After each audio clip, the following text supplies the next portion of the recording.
Hello friends, welcome back to my channel. ఇవాల్టి మన tasty recipe ఆలుగడ్డ కారప్పొడి. వింటేనే డిఫరెంట్‌గా ఉంది కదా! టేస్ట్ మాత్రం సూపర్‌గా ఉంటుంది. ఒక్కసారి ట్రై చేయండి. మధ్యలో కొన్ని ఇంపార్టెంట్ టిప్స్ చెప్తూ ఉంటాను. అవి మాత్రం అస్సలే మిస్ అవ్వకండి. మీరు కూడా ఈ ఆలుగడ్డ కారప్పొడి అంతే టేస్టీగా మీ ఇంట్లో చేసుకోవచ్చు. ఒక్కసారి ఈ కారప్పొడి రెడీ చేసుకున్నామంటే 1 మంత్ వరకు స్టోర్ చేసుకోవచ్చు. ముందుగా ఈ ఆలుగడ్డ కారప్పొడి కోసం ఆలుగడ్డలను తీసుకోండి. నేనైతే ఒక హాఫ్ కేజీ ఆలుగడ్డ తీసుకున్నాను. ఆలుగడ్డ అంతా కూడా పైన పొట్టు ఇలా పీల్ ఆఫ్ చేసుకోవాలి. ఆలుగడ్డ పొట్టంతా పీల్ ఆఫ్ చేసుకున్న తర్వాత ఆలుగడ్డలని ఒకసారి శుభ్రంగా వాష్ చేయండి. ఆలుగడ్డ పొట్టు పీల్ ఆఫ్ చేసిన తర్వాత అందరూ ఇది పారేస్తుంటారు. అలా అసలే చేయకండి. వీటిని చెట్లకు వేసుకున్నట్టయితే చాలా బలంగా పెరుగుతాయి. ఒక్కసారి ట్రై చేయండి. ఇప్పుడు ఒక బౌల్ తీసుకొని బౌల్‌లో సగానికి వాటర్ నింపుకోండి. ఇలా వాటర్ పోసుకున్న తర్వాత ఇందులోనే ఒక స్పూన్ సాల్ట్ వేసుకోండి. ఇలా సాల్ట్ వేసుకున్న తర్వాత ఇప్పుడు ఆలుగడ్డని పీల్ ఆఫ్ చేశాం కదండీ! దాన్ని గ్రేట్ చేసుకోవటం కోసం ఒక గ్రేటర్‌ని తీసుకోండి.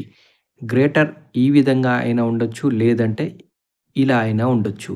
ఈ గ్రేటర్‌లో ఏది అవైలబుల్‌గా ఉంటే అది తీసుకొని ఆలుగడ్డ అంతా కూడా సన్నగా తురుముకోండి. కొంతమంది ఆలుగడ్డని ఇలా డైరెక్ట్‌గా సాల్ట్ వాటర్‌లో వేసి తురుముతూ ఉంటారు. అలా కాకుండా మరికొంతమంది దీనిని ఒక ప్లేట్ మీద పెట్టి ఆలుగడ్డ అంతా కూడా తురుముతూ ఉంటారు. మీరు ఎలా అయినా చేసుకోవచ్చు. చూసారా? ఆలుగడ్డ అనేది ఈ విధంగా సన్నగా తురుముకోవాలి. ఇలా తురుముకున్న ఈ ఆలుగడ్డ అంతా కూడా ఇందాక రెడీ చేసుకున్నాం కదండీ! సాల్ట్ వాటర్‌లో వేసుకోండి. ఇలా సాల్ట్ వాటర్‌లో వేసుకొని ఒకసారి నేను చూపిస్తున్న విధంగా బాగా మిక్స్ చేయండి.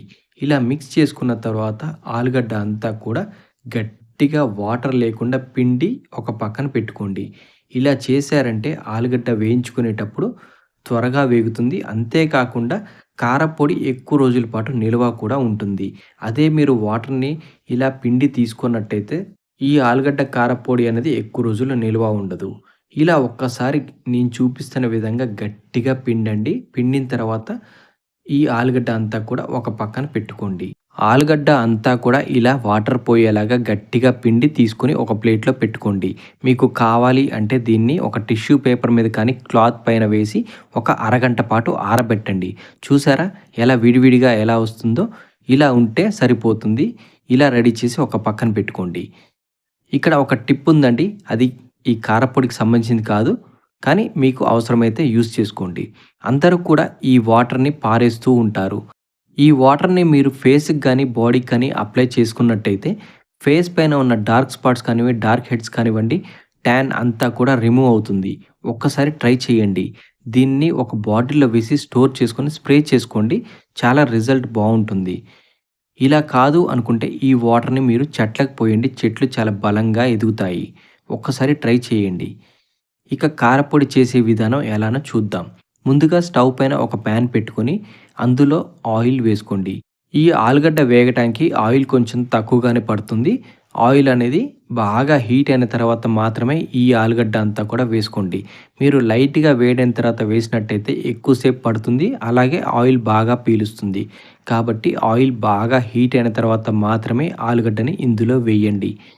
ఇలా ఆలుగడ్డ వేసుకున్న తర్వాత లైట్ గోల్డెన్ బ్రౌన్ కలర్ వచ్చే వరకు మాత్రమే వేయించుకోండి. అప్పుడే కారపొడి కొంచెం కలర్‌ఫుల్‌గా ఉంటుంది. మరీ ఆలుగడ్డ మాడిపోయినట్టయితే కారపొడి అనేది కొంచెం కలర్ చేంజ్ అవుతుంది. కాబట్టి ఈ రకంగా వచ్చే వరకు ఉంచుకొని దీనిని ట్రాన్స్‌ఫర్ చేసుకోండి. ఇప్పుడు ఇదే ఆయిల్‌లో మనం కరివేపాకును కూడా వేసి వేయించుకుందాం. మీరు కరివేపాకు ఎక్కువగా వేసి వేయించినట్టయితే కారపొడి కలర్ అనేది కొంచెం చేంజ్ అవుతుంది. కానీ మన ఈ కారపొడిలో కరివేపాకు వేయటం వల్ల హెల్తీ అండి. కొంచెం ఎక్కువగానే వేసుకోండి. నేనైతే కొంచెం ఎక్కువగానే వేశాను. ఇప్పుడు ఒక మిక్సీ జార్ తీసుకొని అందులో ఒక టేబుల్ స్పూన్ సాల్ట్, అలాగే ఒక టేబుల్ స్పూన్ కారాన్ని వేసుకుందాం. కారం, ఉప్పు అనేది మీ రుచికి తగ్గట్టుగా అడ్జస్ట్ చేసి వేసుకోండి. ఇలా వేసుకున్న తర్వాత ఇందులోనే ధనియాలు కూడా వేసుకోండి. ధనియాలు కూడా ఒకటే స్పూన్ ఏసుకున్నానండి. తర్వాత 10 లేదా 15 వెల్లిపాయలని వేయండి. వెల్లిపాయలు వేయటం వల్ల కారపొడి చాలా టేస్టీగా ఉంటుంది. ఇవి వేసుకొని లైట్‌గా ఒకసారి గ్రైండ్ చేసుకోండి. గ్రైండ్ చేసుకున్న తర్వాత ముందుగా వేయించి పక్కన పెట్టుకున్న కరివేపాకు మరియు ఆలుగడ్డ అంతా కూడా ఇందులో వేసి ఒక్కసారి లైట్‌గా గ్రైండ్ చేయండి. గ్రైండ్ చేసిన తర్వాత చూసారా ఆలుగడ్డ కారపొడి అనేది రెడీ అయిపోయింది. మీరు ఒక్కసారి ట్రై చేయండి.